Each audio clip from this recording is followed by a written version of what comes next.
Jeff Mason, you've been about the training practice the last couple of weeks. How do you feel this year's team setting up? I think they look really good.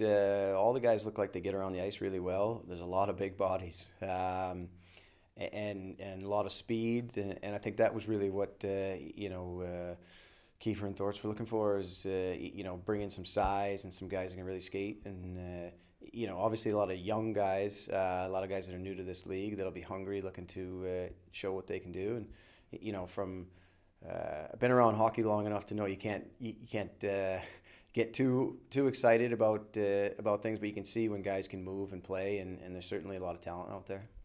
We've made a lot of changes. 4 new guys coming in on the back end as well. You haven't been out skating. What's the situation with yourself? Well, my playing days are all done. When I came back last year, it was always going to be my last go around. I'll certainly miss it. I've had some great times here. Certainly wouldn't have imagined, when I came here in 2010, the journey that myself and the Giants fans would embark on. But it's been a great time, and I won't be far away. I'll still be around. But as far as getting on the ice, that won't be happening anymore. So that's the official retirement of Jeff Mason for 2018-19 season? Yeah, that's look out for me. I know there's a testimonial game coming up, so might be coming out of retirement for that. But other than that, it's I'm just looking forward to watching the games as a fan, and maybe calling a few next to you. As you say, you came here in 2010. That's a long time ago, and 400 games. You're now the all-time leading defensive scorer as a Belfast Giant. Did you see the Giants as a long-term thing, or was it just like a stepping stone to move forward? You know what? I had played kind of, spent a year or two in stops prior before I came here, and kind of assumed it would be, come and play and extend the hockey odyssey somewhere else, and came here and really enjoyed it. And it's a great city. It's a great place that, I now call home with my family, and I can't say enough good things about the city and the organization and everything. And no, I certainly, when I came here, I wasn't expecting that, to plant roots and be here for good. But, I couldn't be happier. And as I say, moving forward, you're going to be hopefully joining Giants TV you're coming this weekend against the University of Manitoba Bison. We played them last year. You didn't participate in those games, but what's your memories of those games? I'd brought Max down, so I didn't get to see a whole lot of them. But college teams they're very young, hungry, have lots of players. They play very hard. It's a different style than the pro game. But I expect that the team's looking good out here now. I would expect that they'll go out and win the games. I mean, there's in these games, Kiefer will be looking to do a lot more things, and the end result isn't the objective of the weekend. He's got a lot of new players, seeing how guys fit together, getting guys used to totally new systems and how he wants it to play.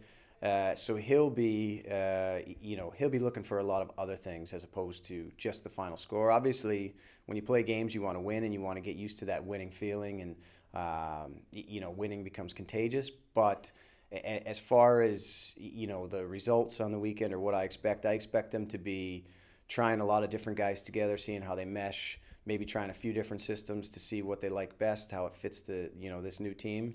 So, there'll be a lot of experimenting going on, but, I would expect that when the games end that the Giants will come out on top.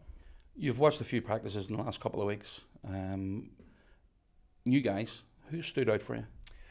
I mean, obviously, Dwyer looks very good. I mean, you don't play that many NHL games without. I thought, we talked about it a little bit, the size of the presence in net is very big, and will be hard for other teams to score. Hopefully, I think Beskarwani, in case you can't pronounce. I didn't want to mess it up, but I think the D core as a whole looks like they're very mobile and very skilled and agile. I think they'll I think the team will have 4 solid lines of guys you know, and a nice mix of some, you know, you've got veterans like Dwyer, like I said, Shedsy, Furland, Johnner, and then you've got the new guys coming in and young guys, and you know, guys that be looking to really prove themselves and make a mark in pro. So I think it's got a great mix, and you know, there certainly should be a lot of excitement from Giants fans as to what's to come. Mace, I think it goes without saying that I think I can announce on behalf of all the Belfast Giants fans, we really thank you for all your contributions over the years, and top player, top lad, and you definitely will be missed. Well, I appreciate that, and you know, I appreciate all that the team and especially the fans have done for me and supported me over the years. And you know, we had some really good times, some really good teams, 2 league titles, a Challenge Cup. It's been, you know, we've certainly had more ups than downs in my time here, and it'll be, you know, of all the places I've played, it'll certainly, you know, rank up the top. One last thing, do you think there's possibility of another Mason hitting the ice? Because I've seen young Max with a stick, and you know, he knows where the net is. You know what, he certainly enjoys it, and he for better or worse, sometimes I can never get away from it because that's all he wants to do at home. But I've had him out on the ice quite a few times, and he, you know, he thinks he's a Belfast Giant when he's at home. So you know, you never know. We'll see what happens down the road.